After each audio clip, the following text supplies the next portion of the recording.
మీ ఇన్నర్లో మీకు మనస్ఫూర్తిగా ఏమనిపించిందో అదే చెప్పండి. మేడం అప్పుడు నాకు నచ్చలేదు, ఓకే నేనేం ఫీల్ అవును అస్సలు.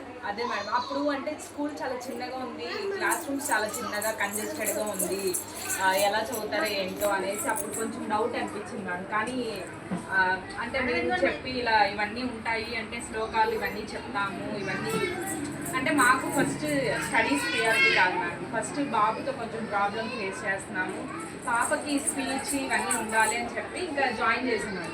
ఇప్పుడు ఎక్కడికైనా తీసుకెళ్ళి వీళ్ళ నానమ్మ వాళ్ళ ఇంటికి కానీ అమ్మమ్మ వాళ్ళ ఇంటికి తీసుకెళ్తే శ్లోకాలు పాడుతుంటే అందరూ ఆశ్చర్యపోతున్నారు మేడం. ఇంత చిన్న పాప అన్ని శ్లోకాలు కంటిన్యూస్గా పాడుతుంది అని అంటే కొంచెం పేరెంట్స్తో కొంచెం ప్రౌడ్ ఫీల్ అయ్యాం మేడం అక్కడ మాత్రం. ఏంటి స్టడీస్ ఏబిసిడీలు అవన్నీ కూడా వాళ్ళందరికీ నేర్పిస్తుంది మేడం. అంటే జస్ట్ పాప డే కేర్లోనే జాయిన్ చేసాము. స్పీచ్ వైజ్ చాలా ఇంప్రూవ్మెంట్ అయితే ఇక్కడైతే మేము చూసాం మేడం. దానికి మాత్రం చాలా థ్యాంక్స్ చెప్పాలి మేడం. అందుకే ఇంకా కంటిన్యూ చేసాము నర్సరీ ఎల్కేజీ. ఇంకా మాకైతే 1 to 10 ఉన్నా కూడా సజెస్ట్ చేద్దాం ఎవరికైనా అని కూడా అనిపించింది. ఇక్కడైతే బెస్ట్ స్కూల్ అని నేనైతే చెప్తాను.